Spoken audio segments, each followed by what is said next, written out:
Piss off the wrong people and they send you to jail. Piss off the right people and they tell you you're charming. I said, how come we never kiss when we're sober? And he said, Mary, you ask too many questions. I hope I'm never satisfied. Yeah, I hope I'm never satisfied. And it feels so good to be misunderstood. It feels so good to be misunderstood. It feels so good to be misunderstood. Yeah, it feels so good. Yeah, it feels so good.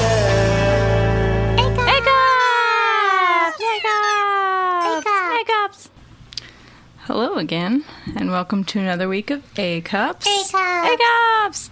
I'm Angela Washko here with Ann Hirsch. I'm Ann Hirsch. And this week we have curator, writer of all things net art, artist, and recent New York City transplant, Nicholas O'Brien. Hello, thank you for having me. Yay! You're welcome. Before we get into harassing Nick, we wanted to talk about a little fun piece of pop culture. So we were hanging out with friend and previous A-Cups guest, Nate Hill. Nate Hill! And he told us this story about how at Jimmy Kimmel's wedding, I guess this week or something like that, his wife, or wife-to-be at the time, had set up a prank where Gabourney Sidibe, the famous actress from Precious, walked down the aisle in a wedding dress in her stead. And of course it was a prank. Gotcha! Or whatever. Just kidding. She's not getting married to him. So I didn't see that much backlash against this prank, but Nate was saying there had been some controversy about this on the web. So we're turning it over to you, Nick. What do you think about this prank? Harmful or fun? I think it's a bad kind of funny. It's interesting because a topic of research of mine has to do with humor and thinking about things that are humorous that are not funny, but I find this unfunny and unhumorous. And I just think it's kind of weird, I just think it's a weird mentality when you're at that kind of public stage to make a prank of a wedding. It just seems like, I don't know, it just doesn't sit well with me. What about it rubs you the wrong way? I think one thing that rubs me wrong about it is that there's this assumption that this woman, the replacement woman, right, would be a completely inadequate wife to Jimmy Kimmel, right? Or that there's some type of hilarity in the idea that they potentially could be partners. And there's some, just her being the butt end of the joke seems a little malicious, or maybe not malicious, but just a little bit stupid, or just unclever or unhumorous. Of all the severity and all the seriousness about weddings that you could poke fun at, the members that are actually to be betrothed seems a little bit facile. I mean, I think that, so the wife is this, beautiful, blonde, also head writer of his show, and the idea that, it would be so, like you were saying, so unrealistic that he would instead be marrying a very talented actress, larger, black woman is, pretty tasteless joke. It reinforces a lot of negative stereotypes, and is just very, I don't know, it's very strange that would be a thing to do on your wedding day. I guess I don't have a problem with somebody pulling a prank or doing something funny, especially to somebody whose arena is humor, but to do something that's kind of high profile and I think. But the other weird part of it to me is that this actress, it probably boosted her career in some way, and she was complicit in participating, obviously. So there was a benefit to her personally, obviously, for her participation. Right, she gets to be in the limelight when maybe since the Oscars 2 years ago or whatever, she hadn't been as much in the limelight. I also wish I just had more time to do more research on the subject because I was just curious about her relationship with Jimmy Kimmel because I saw that she had been on his show maybe once or twice. So I was like, oh, well, maybe they're just really good friends and it's a friend joke. Yeah. But it doesn't seem that way. It doesn't seem like they're such great. I mean, I guess from who some of the knows? photos, there was like a warmth suggested in the way that, like, so afterwards she changes out of the. They make it a point in the articles that I've read, like she changed out of the dress into a red dress. You know, she doesn't want to ruin the bride's day, and then there's all these photos of them like embracing and stuff. So I don't know. I think it's like hard to guess what kind of relationship any They're at celebrity has. least with friendly other people. acquaintances Yeah. at the very least. It just seems in my mind like of all the scenarios that you could run through to potentially poke fun at the institution of marriage, like people replacing or like wife swapping or something seems like the Yeah. kind of least Pretty gross. interesting, you know. They did have that show Wife Swap. Yeah. But I would imagine that, I mean, and maybe this is like a testament to me not being very funny or something, but I would think that it would be more interesting to have, you know, a comedian of some kind or another, or a close friend of his of some kind or another, be the officiator or something like that, and that was the surprise. But it's interesting. I just remembered that I saw this clip of Jimmy Kimmel and what's the other guy that did The other shitty Jimmy? No, like the other From guy the Man Show? Jimmy Yeah, from the Man Show. Adam Carolla. Carolla. Yeah. Yeah. That they had done this bit about how Adam Carolla was like really upset about him getting married, and it was just after like New York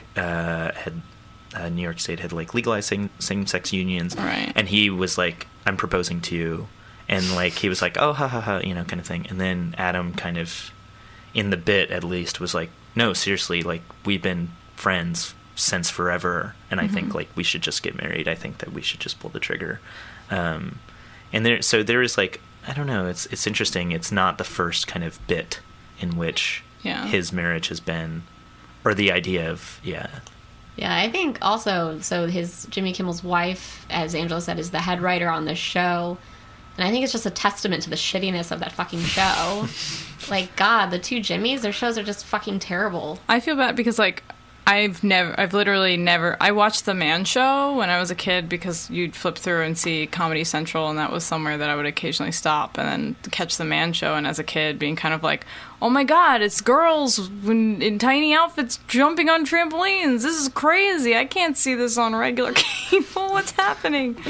So I don't know. I guess that was my exposure to him at all. I've never seen these But talk shows. that's my point. The fact that someone who's on a show as disgusting as The Man Show is now, like, the fucking late night host. It's Yeah. just Well, I rubs guess me it's the a wrong way. testament to mainstream humor, I guess. This sort of reinforcing of... I'll always think that his best contribution was the co-host on Win Ben Stein's Money. Oh, yeah! That was a great show. That was a really good show. That was a really good show. And I remember at the time him being, you know, when I was much younger, that him being really witty on that show. Yeah. And yeah, like truly humorous as opposed to just like Dur, dur, dur. yeah, the kind of the cheap laugh. Beer and boobs. Yeah. Wah! We Well, love that stuff. Moving on to Nick.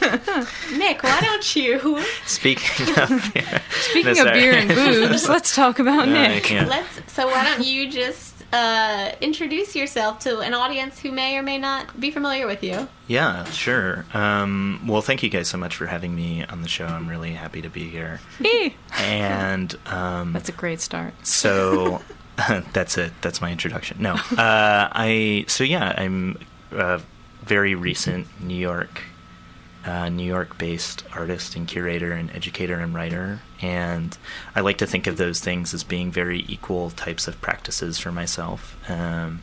So I go through kind of phases of one kind or another, going through different types of practices, and I'm just recently kind of coming off a very big curatorial phase, which I'm sure we'll talk about in a little bit. But a lot of my work kind of focuses on the ways in which landscape representation continues to hold relevance in digital contexts, and then thinking about extrapolating that outwards to think about moments in moments in kind of cultural history where landscape representation meant something more than landscape representation, whether that be political or whether that be philosophical or whether that be countercultural. So thinking about drawing parallels and similarities between those moments and moments that I'm observing or wanting to respond to in the now or in the contemporary. I've never heard you explain your work like that before. That's actually really interesting. Yeah.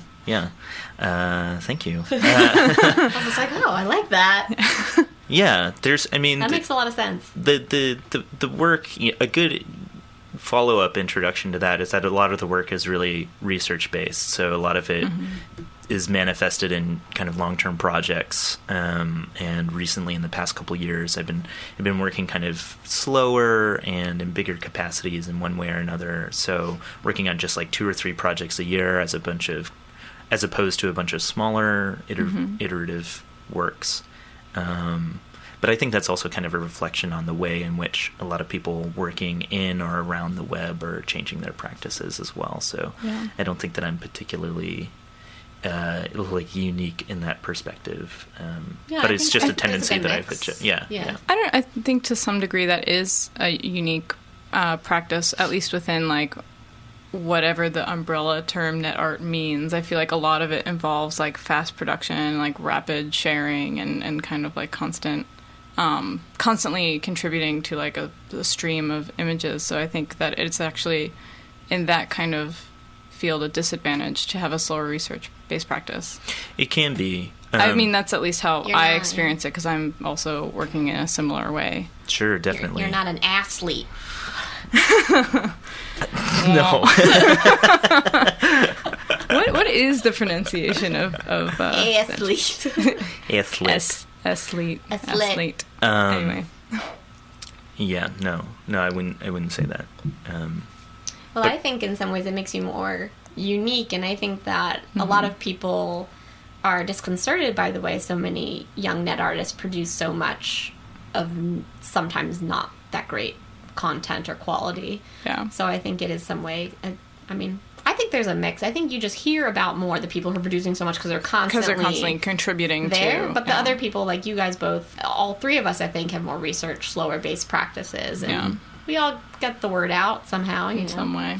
Yeah, I mean, there's people whose practices that are much more, how could you say, prolific than mine, that I really like and that I really value. But I've also learned for myself more recently, or in the past couple of years or so, that type of practice is not one that I want to pursue. So I think it's important to balance them out.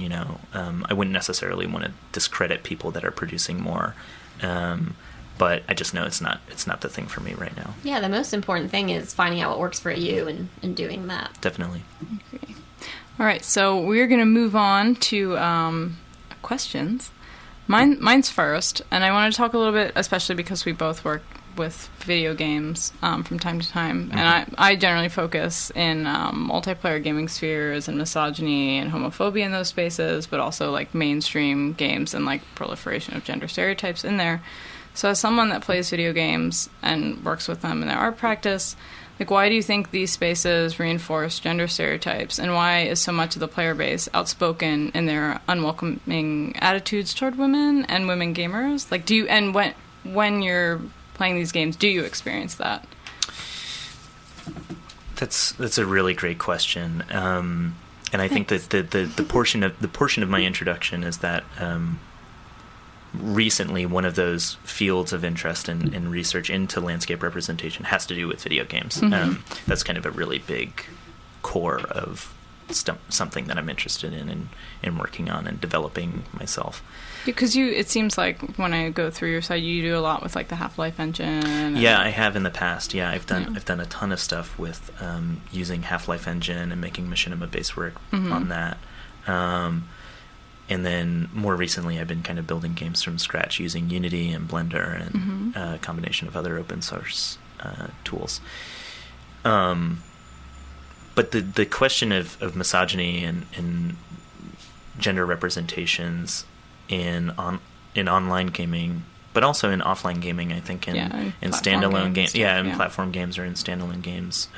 What's an example of one of those? Oh, so when we talk about, in my introduction to the question, I separated multiplayer games, which are ones that you play online with other people, and there's a lot of communication with like real life people like us. Versus a game you just play by yourself on the computer. You don't need to be on the internet. Exactly. And just clarifying. And I'm also like separating like mainstream games from like indie games, which may have more of an like art focus or not like plot driven or mechanic driven.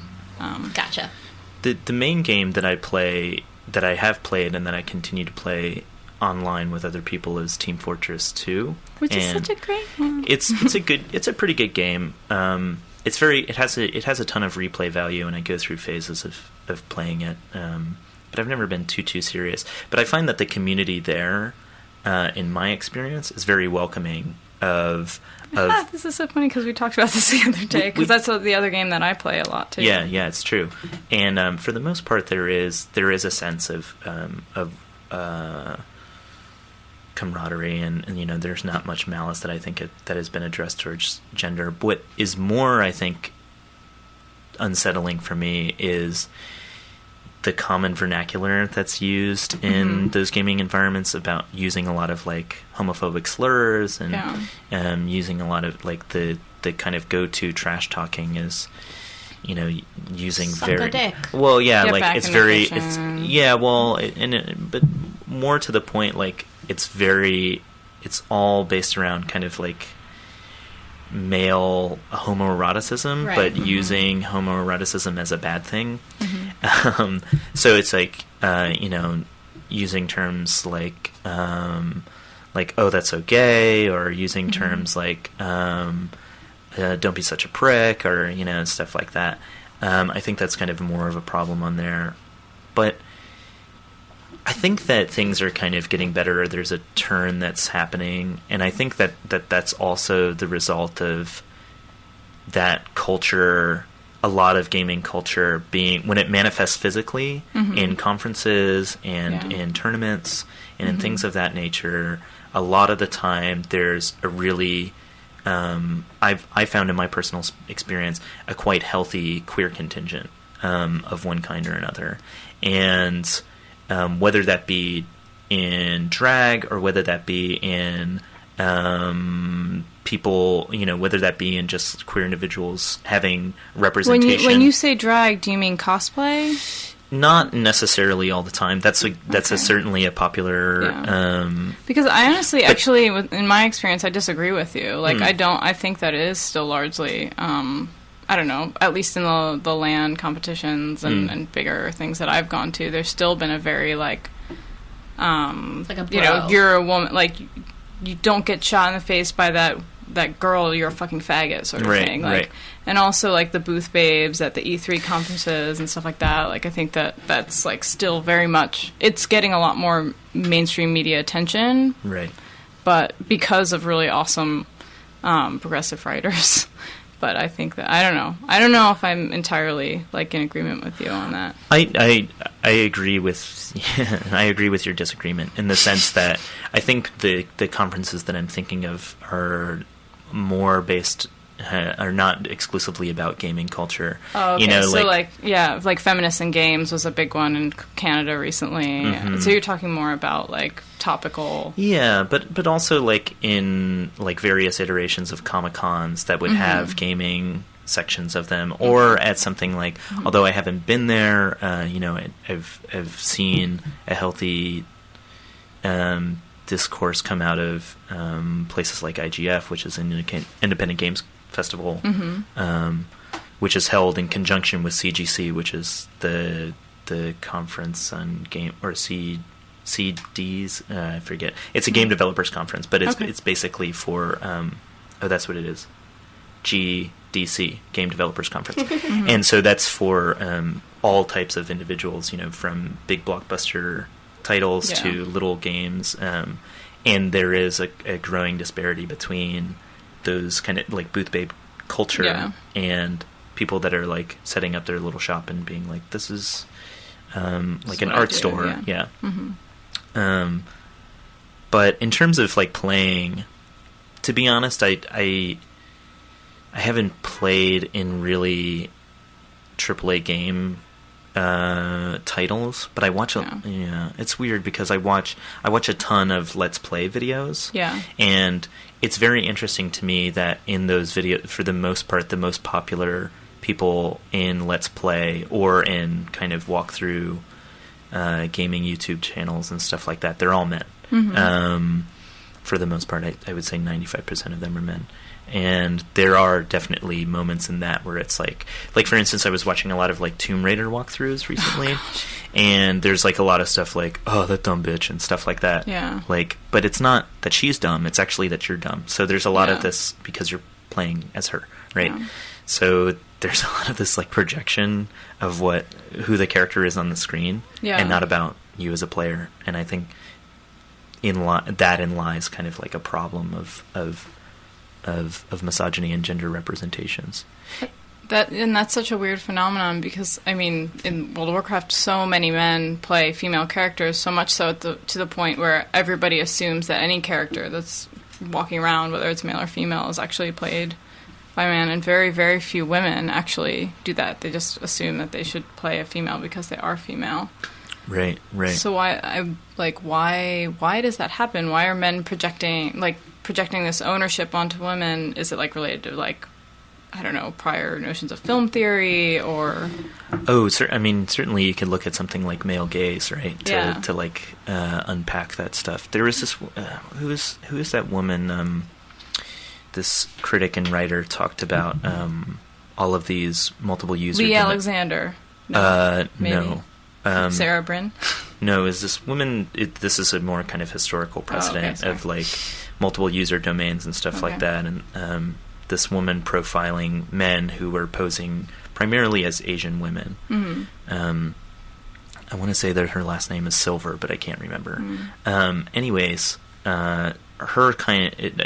I'm really paraphrasing and probably not doing any of this justice, but one of her primary arguments was that because of this layer of anonymity that happens in gaming cultures or in multiple user domains from that era, there's this automatic proclivity to try on otherness, and that this notion of otherness is more easily, or she kind of is hypothesizing that playing otherness is kind of a more easy role to play for men than it is for women, because men are typically in the position of othering. Yeah. So I think that you could look at something like that as a precedent for a similar thing that happens in World of Warcraft and lots of other games. Yeah, and lots of other games, certainly. But it's interesting, there's a lot of first-person shooter games that are networked that have no women characters in them whatsoever. So Team Fortress 2 is one of them. Team Fortress 2 is one of them, and there have been rumors of skins being made for the models to accommodate female players, but they've never been released. And you can download modded packages and the Steam community forums to have female characters, but it's not built into the game. Right, exactly. So that alone, is an indicator of the ways in which there's a latent male heteronormativity in titles like that. I think it's like when men want to be women avatars, it's like, how like men sometimes say, or like boys are like, oh my god, if I was a girl, I would just touch my boobs all day. I was just gonna say that. Like they always said, like if I was a girl, I would just never leave the house. I'd be masturbating all the time. Like I think there's like something to that like idea, like why they would take on a woman avatar. And certainly in some games historically, like I remember when Dead or Alive revolutionized breast physics, there was just like everybody was just like, wow, the boobs bounce in a certain way, and so everybody always played female characters because it was just, it was also kind of hilarious, especially looking at it now, because it was just so they should make the balls and the dick like also have this have separate physics. Because the player bounces up and down one way, and then the boobs are bouncing with this completely completely different speed and That's a great project idea. Yeah. Dick Like, you physics can- for... and you can have them wear different kinds of bottoms. So, like, in the mesh shorts, you would have, like, lots of bounce. yeah. And then in a Wow. Speedo, minimal yeah. tight bouncing. Yeah. Well, there was, like, there is this one game, Saints Row franchise, and they're about to release their 4th iteration of their game. And there's, like, a lot of, how could you say, accessories in that game that involve cod pieces in one kind or another. And you can also, like, use this big giant purple dildo to, like, beat people senseless and stuff like that. I don't know if that's necessarily, like, the answer, you know? I mean, I don't think that's the answer.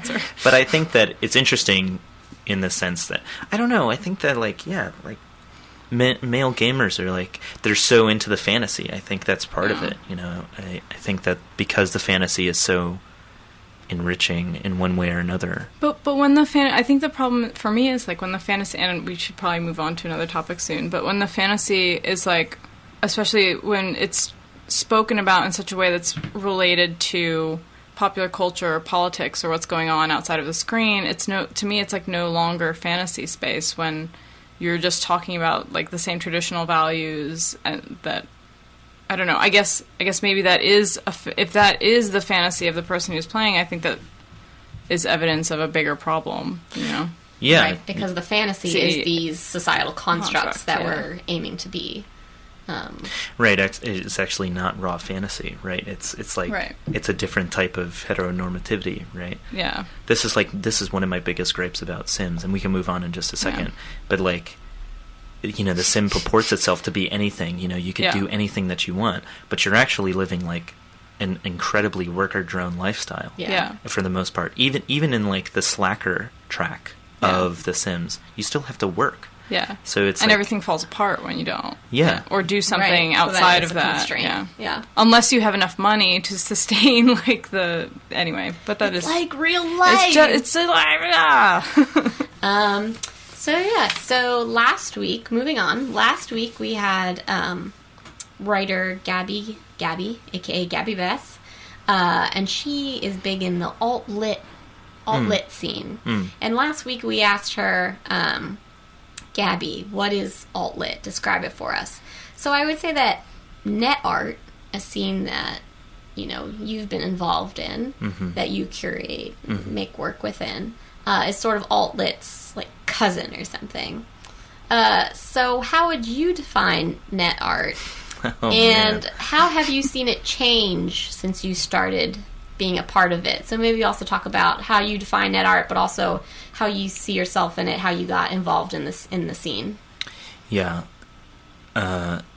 Really challenging question. But a good question. I mean, I think that I would be remiss not to bring a historical perspective to something like this. I think that that's something that's missing in a lot of the kind of contemporary conversation about net art, is that it's new in one way or another. But, you know, it has a very healthy and very rich 15 to 20 year history. And so when I think about what's changed, you know, it's changed quite dramatically in some ways between looking at something like Vukoshik or early Jodi pieces. But changed since you've been involved. Okay. I'm just going to give a shout out to those two historical precedents. So I kind of got into it. I was a lurker for a long time, for like since I was in high school. So attentively watching, but not participating. And so I saw it kind of go through multiple phases between surf clubs and group blogs and really alternative platforms that were using Blogspot for the first time, but mostly things that were run on DIY design and servers and you know, just initiatives that were generated by individuals wanting to have web space. So I've seen it go from that into something that's much more homogenous and sterile and corporatized, and filtered through a separate engine. or very obviously filtered through another engine, like Tumblr. Tumblr is Right. the example, right? Yeah. I mean, it's an unavoidable example. So that's one big change. Another big change that I feel like is that there is a slowness, I think, that is happening to a lot of the, I would say, the more clever individuals in that community that would, at one point or another, be posting frequently, daily works, sketches, ideas, that are now releasing things once every 4 months or once every 6 months or once for a show or something like that. And what are the things they're releasing, for example? Yeah, longer videos. I think a lot of the people that I really like in that net arts community, I think of more as being video artists now than I Yeah. really think of as being net-based practitioners. Looking at people that I've curated in the past, like Rick Silva, Sarah Ludi, even Constant Dull Art to a certain example, although he still does a lot of net-based pieces. His more recent work is very video-driven. So I think that that's definitely one big shift, is that also the frequency. It's not just the platform, but the frequency has really changed. But to give a definition of it is super difficult. I mean, it's really hard in many respects, but it's particularly difficult because it has changed so quickly and so rapidly and so suddenly. I mean, it's hard for me to even think that like Tumblr is not that old. It's like It's what, 6 years old now? Is it? It was Is it really 2007. is it that Damn. old? But I feel like YouTube was, they say it's 2005, really it was 2006. right. And then Tumblr was 2007. But Really? Tumblr Really? took a long time to catch on. It did. Yeah. It did. Like, it didn't really catch on until 2009. Twitter as well. Twitter took a while. Twitter took a while as well. Twitter, I think, is still like very niche, like audience driven in I a feel way. like Tumblr is more so. I feel like Twitter is more mainstream than Tumblr. I think so Interesting. too, because I think that it's interesting.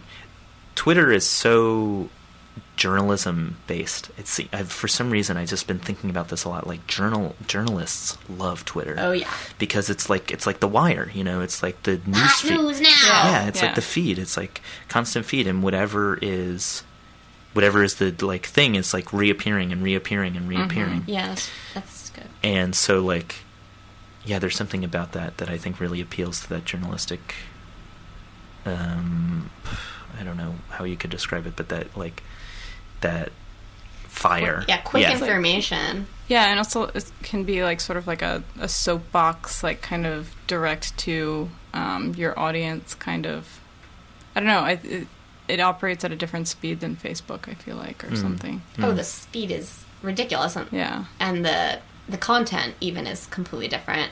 Like I feel like Twitter is almost like if Wikipedia is like the internet dictionary, like Twitter is like the internet news source. Like I was telling someone yesterday how when the earthquake happened in New York City 1 or 2 years ago, whatever, it's like I couldn't Google New York earthquake. Like as soon as it was done, I like went on Twitter and typed in earthquake, and that was the only way I was going to get any news about it. Like if other people had experienced what I thought was an earthquake, but that would be crazy that there was an earthquake in New York City, but there was. Yeah. I think to get back to your question, because I could ramble on about. Well, I'm also interested with this question because you said that it's been changing so quickly recently, so I'm interested in you expanding on that. Yeah, totally. I think maybe I would revise that in that it's not changing very quickly, but the gap between different types of practices is growing broader. So the change isn't necessarily more rapid, but there's more variety. Is everything? There's more explicit distinction between someone that's using something like Tumblr and someone that's using something like processing or open frameworks or whatever, or building their own sort of framework for what you're looking at instead of taking like a or just making a video and putting it online. Certainly, right, yeah. And I think about this a lot because like thinking about super users in different communities. Athletes? Athletes. Well, like people like I get really interested in people that aren't makers but are kind of like connoisseurs. Like I think about this. This happens in Tumblr a little bit more. But someone like Kenichi Matsumoto, who I've been thinking about a lot recently, who goes by the name Chemmat on Tumblr, he is like a powerhouse. Like, as someone that's been on Tumblr, when he reblogs, it's like instantly 20 to 100 notes like that, you know. But he's not a maker. He's For the just jogging. That's chump change. Well, yeah. I mean, but not everything on the jog. I kind of went back. Maybe it's different now because I haven't been looking at their note count as rigorously. But there's like hits and misses. You know, there's stuff that like really goes out there and really gets hundreds of thousands of notes. And then there's stuff, you know, that gets 10 or you know 25 or something like that. That's a relief to hear. But I mean, it's, you know.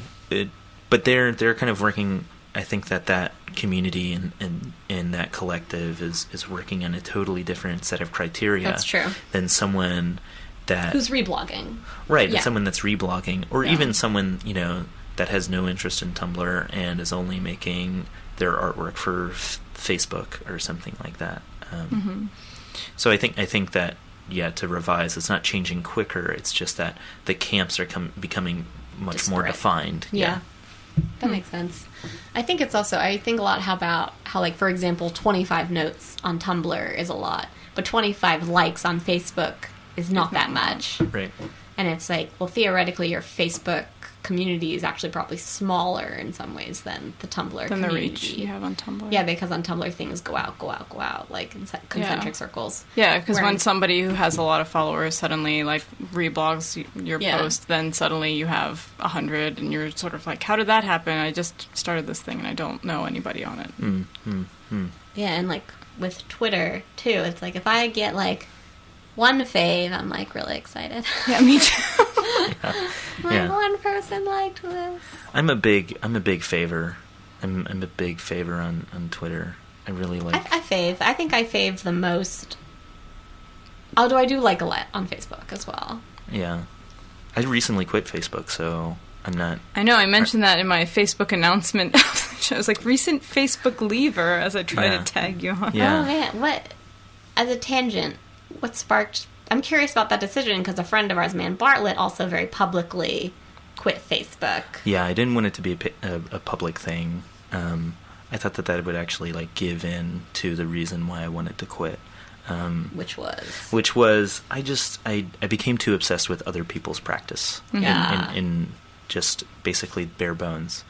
I think that's actually a big part of the reason why Man quit too, even though that's probably not what he said publicly. Yeah. But the amount of impact that I think it had to do with him, the amount of impact that like the attention that he was getting affected what he would ultimately do. Right. Yes. Yeah. I think I started thinking of it like a guilt machine as opposed to like a way of keeping in touch with my friends. So as in like you were seeing a lot of things happening and you felt bad if you didn't participate in them or you didn't like them, or I think that part of it was like it was this sentiment like, why am I not doing more? Right. And even though you do so much, but you still feel inept. But that's the thing with that piece of software, if that's what you want to call it, that piece of social software, is that of course it's going to make you feel that way because you're sitting there checking it, right? You're not going to be realistically, you're not going to be checking it while you're like being given an award, right? You're not going to be checking it when you're like having a baby, right? You're not going to be checking it when whatever that thing might be. So I think that as a system, it's just ingrained that you're going to feel like two things. One thing, like fear of missing out, right? Yeah. And or fear of not doing enough. Do you feel more productive since you quit? Yes. That's good to hear. I'm never going back. Do you feel like, but do you miss like, No. I mean, I feel you, so you don't miss anything about it? No. Like you don't feel like you're missing any events? Actually, like... I had a thought today where I realized that I kind of had left a thread of conversation lingering in my message inbox. But then I thought to myself, if I really wanted to keep that thread, I would just email them. And then I had that thought, and then I emailed them. So, Good for you. So I do feel a lot more productive, and I do feel like I'm having a lot more actual exchange with people. Yeah. Mm-hmm. As opposed to something like a liking. Yeah. I think the one thing that I would truly feel that I was lacking were the events. Just because for me, that's such a huge way I put out my events, and that's such a huge way that I actually take in events. A lot of people say, I don't even friggin' look at the events. I look at them every day, and I'm like, what do I want to go to today? So that's one thing that I would actually miss. Yeah. I just try to stay in touch with friends, and then, like, this happened to us, actually, recently. That's what I was saying. Where you were like, you don't know about this thing? And I was like, well, now I do. And you were like, well, come to this thing. And I was like, I will. Yeah, so I think that's kind of, yeah. Cool. So. Oh, I guess I want. This is like slightly tangential, but Jennifer Chan wrote an essay called "Why Are There No Great Women Net Artists? Vague Histories of Female Contribution According to Video and Internet Art." And so, do you feel like net art or practices that get lumped into the category of net art is a field that's dominated by men? And who are some of the female net artists that you like, either historically or more recently? Jen is so good. She's so amazing. She's great. I mean, we love Jen. We wish she was here.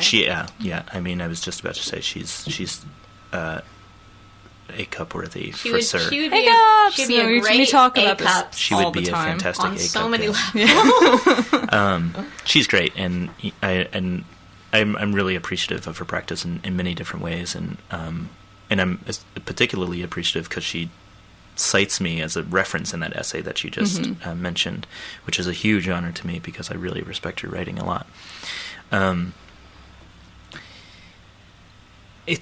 don't think that it's dominated necessarily by men. I think that there's been a lot of conversations about how the men tend to get a bit more attention. And that the men tend to be a little bit more focused on. But I tend to think that most of those men's work is actually not as good. And the Aw, snap. Yeah, well, yeah, I said it. I disagree. But there's a lot of, I think that there's a lot of really fantastic women artists. I mean, it's difficult too, because I think that in a lot of ways the women artists that I think would maybe be characterized as being net-based or being part of a net art community, I really don't think of in that way, and I just think of as being fantastic artists. Yeah. Jen is one of them. I don't particularly think of her as a net artist. I just think of her as an artist and a writer and a kind of cultural producer of many different respects. But so much of her work is about specifically bro net art culture. Like, she has like a whole body of work that is specifically about bros on the net. Yeah. And it's interesting. I mean, it's a hard place for me to comment on in a lot of respects, I think, because I don't know. There's very few men in that community that I would go to bat for. In a curatorial or in a But in how a can written you say that? content. You just curated a show of 3 male net artists. It's true. Oh, snap. And they're all really great artists. They are might good. add. They are good net artists. And in my defense, there was a female that was invited to participate that had to drop out of the show. Not that that's any kind I'm not hating. All I'm saying is No. you curated 3 men who I think personally each of them are great artists. Yeah, and I think that's more of my stance, is that they're great artists. I don't think of them as necessarily being net artists. Although Joel, I would think of as being pioneering to a lot of people that came up in the community that I probably would closely associate with. Well, his recent work isn't. But his recent work is Right. cultural. It's object-based. Same thing with Travis, Smalley, yeah. who was in that show. And Jasper has... He goes back and forth. In my mind, I've always really thought of Jasper as a sculptor and an installation artist.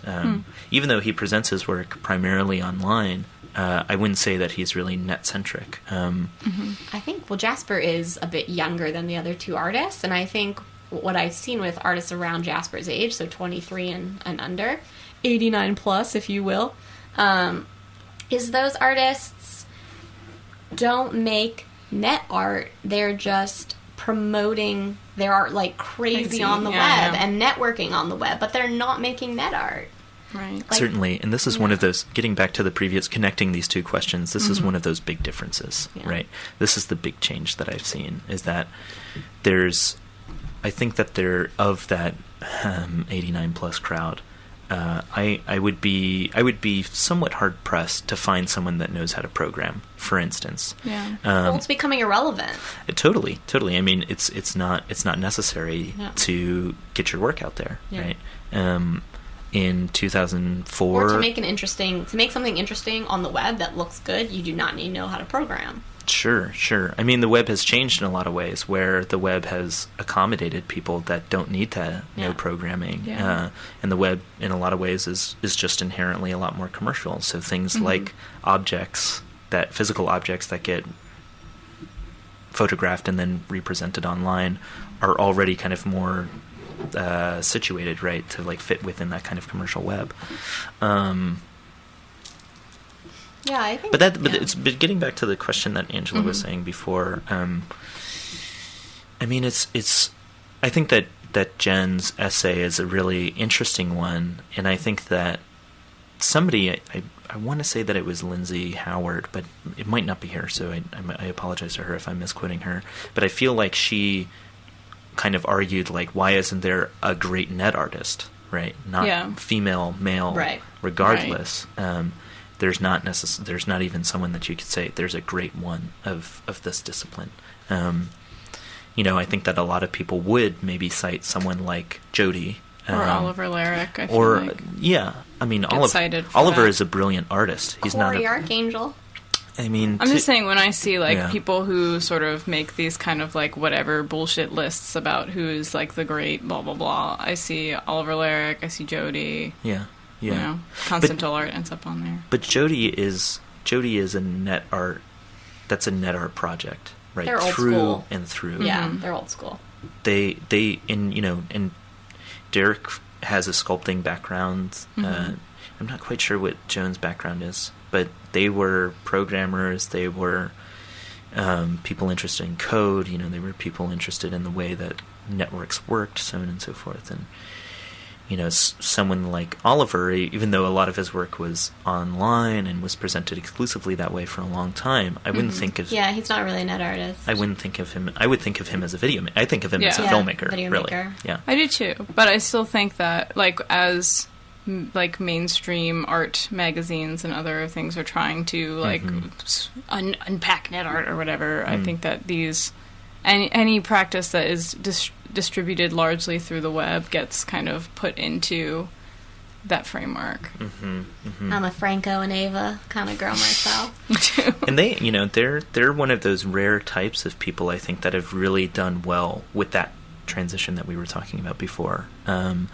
And I applaud them. I really like their work too, and I applaud their kind of veracity in a certain way of being able to do things like with the 01 project, biennial.py, which is a computer virus that they programmed, right?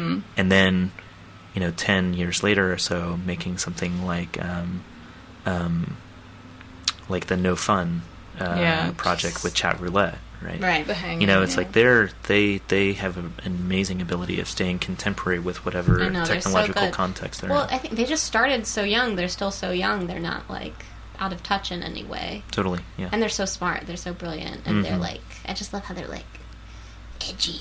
They're so edgy.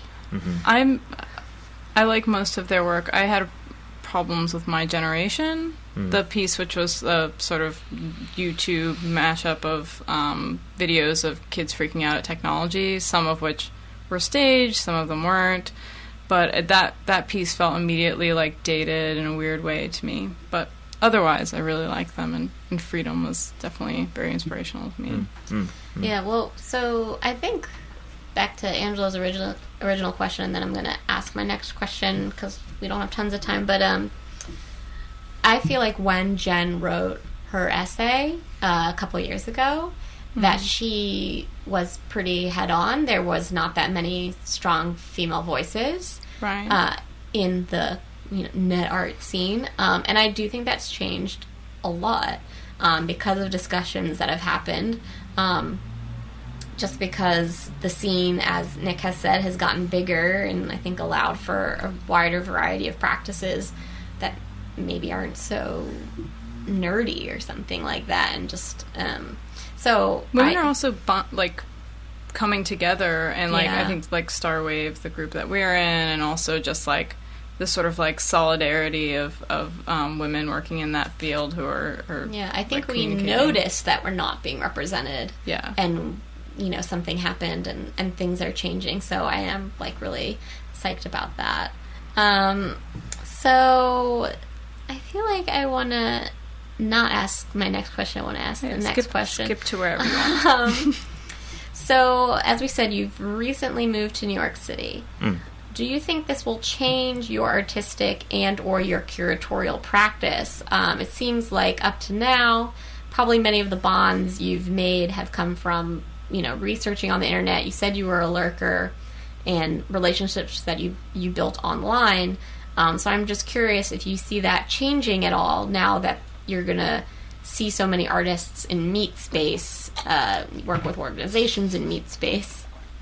Just how you think this move will change your practice. Yeah, it's a really good question. I have a lot of fear and anxiety about this, actually, for a lot of different reasons. One of which is that I've known a number of artists that have moved to New York in the past couple years, and their art practices, for lack of a better definition, have gone stagnant.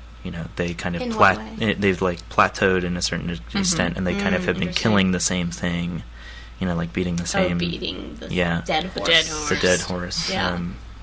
Which is maybe not such a great metaphor, because it's not even that thing was necessarily alive before, but it was like the thing that brought them to New York, Yeah. Right. or made it sustainable for them to be here, and then they kept on. A profitable dead horse. Yeah, sure. Or attention-seeking dead horse. Well, I mean, just a thing that worked. The thing that got them Got them the hits. and got them the. I think it's more like the ability to stay here, right? Got them the hook in one way or another.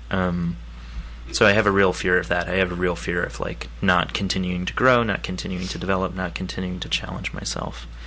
That being said, I'm really excited about being. It's been an interesting experience, because I feel like I've already in my short stint here been meeting a lot of people and hanging out with a lot of people that I would not think of as being in the net art community, that are very much not a part of that and are part of different types of art communities, and that's been really amazing. I've really enjoyed that experience a lot, because it makes me realize that I can have worthwhile conversations and people in different contexts, and that really has been extremely rewarding.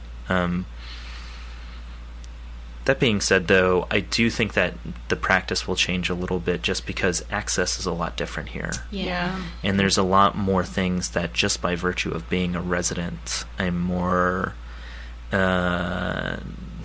available and competitive for, in terms of granting opportunities, in terms of residencies, in terms of whatever. But also, you've been within institutions for the past couple, 4 or 5 years. It's true. So that in itself, like, there's money in Yeah. institutions, there's opportunities within that. So it's There can be. But it takes time to, like, figure out which institutions make sense for you to become aligned with. Like, for a long time, I feel like both you and I, and, like, spent a lot of time trying to figure out what our, like, community and what our audience was, in a way, and made some blunders in that, like, sort of, at least I know I did, like, performing in spaces that didn't make sense or just wasn't supportive or interesting in any way. So I feel like that's one of the things that takes a long time, is figuring out where you belong. where you belong. You have so much to look forward to, Nick. But that being said, there is, like, few more people competing for the same resources, and a lot of adjusting to lack of space, lack of time. Everybody is super busy, so I feel like I run into, when I'm in smaller cities, it's easier to Dominate. spend significant time with, like, lots of different people, it's funny. I have kind of a story about this. In my most recent visit before I moved here, or not my most recent, my second most recent visit here, I was here for 2 weeks, and I was working on this project that premiered at the Baryshnikov Art Center, which is, I know little about this world, but I would say is a world-class venue for experimental and avant-garde dance and movement and performance. And it was an amazing project with this truly incredible choreographer, Rashawn Mitchell, and I had a fantastic time, and it was really great. But that is way outside of my core audience zone. Yeah. No one I know, hardly anybody I know close saw that project, or even knows what that project was really about. Yeah. So, and it was here, it was in New York. It's interesting because I feel like I've kind of grappled with that notion of where my audience is, who my audience is, what type of work that I want to make, getting back to a previous question. I think I've kind of struggled with that already, and I think that I've kind of more and more am coming to this realization that I really don't have to worry about that. Like, the more that I worry about it, the more that I'll potentially blunder. Yeah. Whereas if I can be many things in many different contexts, that actually suits my work better. So I feel a little bit better about being here, and that diversity of context is a lot more available than a small town where certainly you can like dominate the the conversation or the community, but I don't know if I'm interested in domination as much as I am in like participating. Yeah. Little fish, big pond. Well, yeah. Or even just like medium-sized fish. Or like just a fish in many ponds. I guess so working at the residency that I worked in for a long time here, like it was really hard to see so many people come from so far away, and like they were scheduled to have like a solo show, and then they're like, I'm in New York, blah blah blah, and then like it's like the 5 people that they know in New York, and like maybe the people who work there, maybe not, who come, and it's like heartbreaking to watch how that happens. Like people have this idea of like New York just means like big audience and lots of people, but it doesn't necessarily. And like if that person had spent more time like there for a month, like getting to know people and getting to know what they're interested in, they would probably have more than 5 people. Yeah, but those Europeans can go back to their country and just get tons of money and be like, oh, I was in New York and I had a show. Like, great, here's $60,000. I think that's a massive generalization, but I would agree. But I'm sure that there are instances of that. Just a quick note about that. I also want to reiterate the fact that as a person that's been in periphery cities or not kind of central hubs of Chicago. Well, Chicago. I mean, don't get me started in Chicago because I love that place. I think it's an amazing place, and I think as particularly for young artists, it's the ideal environment for a lot of different reasons, and I can go off on that. But for me, it's been more that I've been amazingly lucky to be able to have meet space arrangements in a lot of different contexts over the course of many years, Right. And that's been invaluable in terms of nurturing those longer standing relationships. I had a chance to go to participate in BYOB LA, the first one that happened at USC, organized by Chris and Guthrie, and that was amazing. I met an entire coast of people working online and people making things that I thought were really interesting at the time, and a lot of those chance encounters and a lot of those meet space encounters turned into really lasting friendships. So I've been really lucky in being able to have those types of encounters without being necessarily based in a central location. Okay, so here's the thing. We have enough time for one more question. One last question. Do you want the fun question? I'm winking. Choose the fun one. Since you can't see that through the earwaves. Or do you want like a boring question? No, let's go with the fun one. Yay! Okay. Well, good choice. This question is based in my recent strain of reality TV watching. You're a single guy, and you're now in New York City, and you're sweet and super prolific and smart and cute, and as we've heard tonight, ladies especially, very articulate, very accomplished. What are you looking for in a potential partner? And a lot of these bad TV shows that I'm watching, I'm just going to talk over your laughing. And of course I'm watching them for projects. People are like able to be like extremely specific in describing what they're looking for. What are you looking for? Be specific. Okay, I'll be specific. So that was all really nice what you said. I really thank you. Really nice. Thank you so much for that. That was just so sweet of you. I'm not single, so no. I can't. Okay, yeah. So this is so funny because I know that this is like part of your project, right? It's like the Millionaires Project, right? And that's the disappointing part, is that I'm not a millionaire, really. I think that would be the complete Just package. don't say brunette and big boobs. No. Then we're going to have a problem. Actually, I had this conversation with somebody somewhat recently about what's attractive in women to me right now. And I think it's not just women. I think it's attractive in people in general, whether it be friends or romantic stuff. But people that are like busy, like being like busy and being like motivated. Oh, and, that's like, such a New York like stereotype. But like, well, you're gonna love New York then. But it's not even just like busyness. Like there's a difference between ambition or investment in a project. Ambition. They have their work. Yeah. Right. They have what they're passionate about. Right. Yeah. I once I had this really good friend tell me a couple years ago when I was kind of going through a somewhat bad breakup that they were like that wasn't my fault. They were like, well, you already have a lover. And this is the police coming for me, by the way, in the background. They were like, oh, you already have a lover. He's a bad boy too, ladies. But they were like, yeah, you have this lover already. And I was like, what are you talking about? And they're like, your work. It's your work. Your work. Oh, shit. And I was like, oh, God, yeah, you're totally right. But then they were like, you just need to find someone else that has another lover like that. Yeah. And then you guys can, like, love each other's lovers. And I was like, oh, that sounds really hot. So, yeah, or at least understand each other's sort of worldview. Yeah. Yeah, I think that's part of it. That's how me and Jean function. Yeah. I think that the other thing that I'm looking for in partners is ways of like understanding other people, like sympathy and empathy.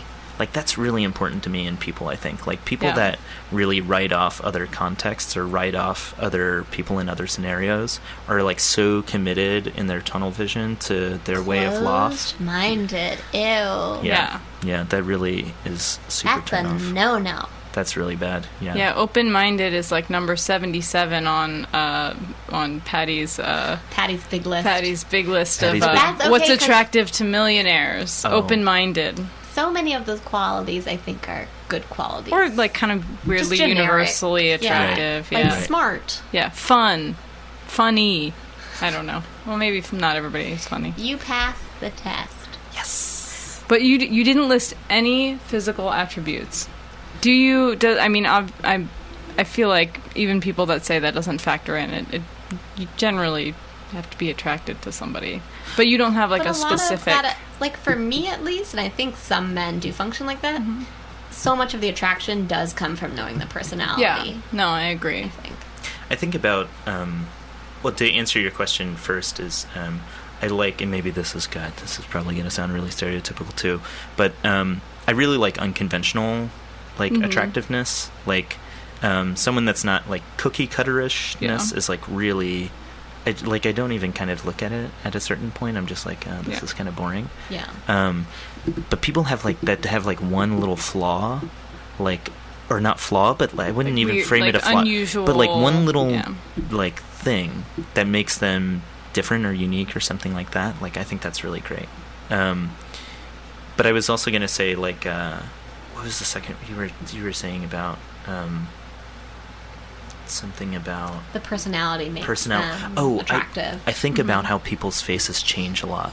like when you're like with a new lover and you think about their face when you first met them, it's so different from like when you're like when you wake up next to them. I think about that all the time, and it so freaks me out. It really freaks me out. I can't even see you anymore. I don't even know what you look like. Yeah, you're seeing it freaks me out. You're seeing this other thing. You're seeing this other person. I really like that. I think it's so fascinating the way that, because you can remember what you first thought of when you looked at that person.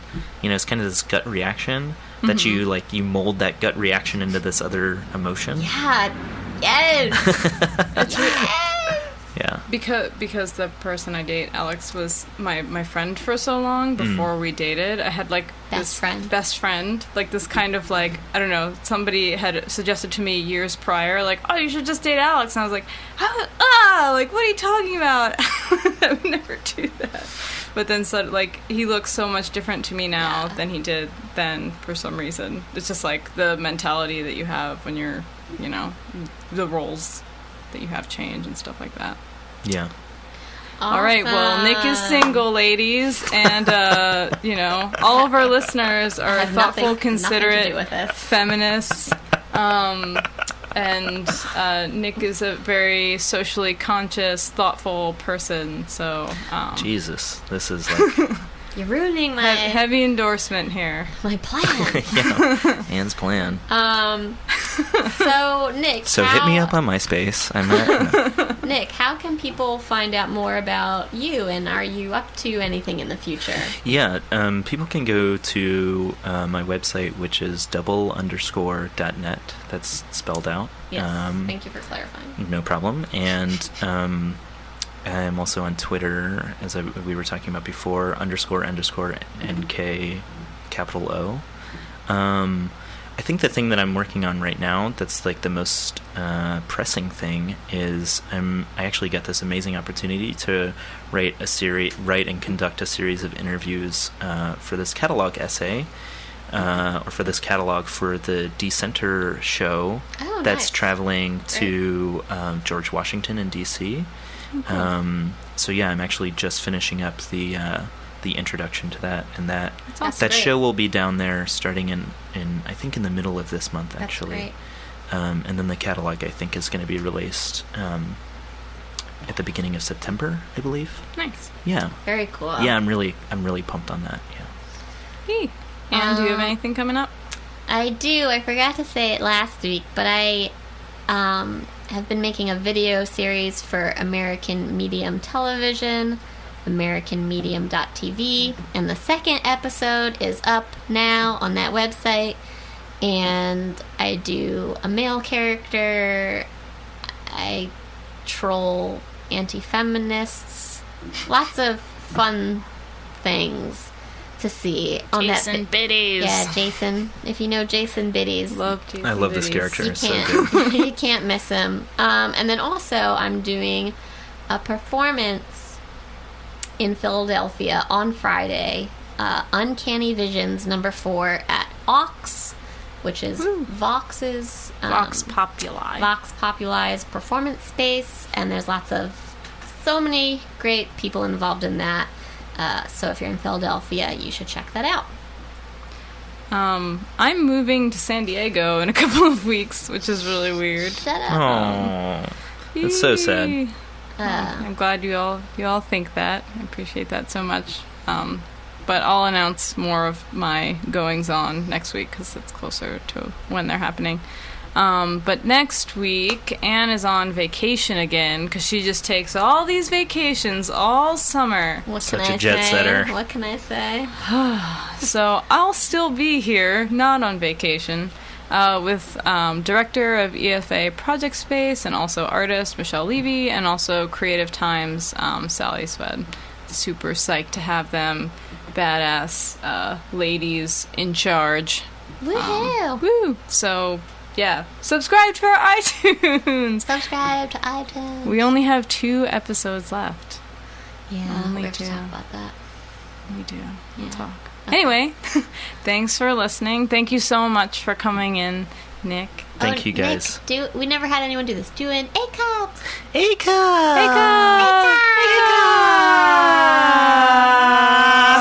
That was so good. That was so good. Okay, we'll leave on that note. Good night.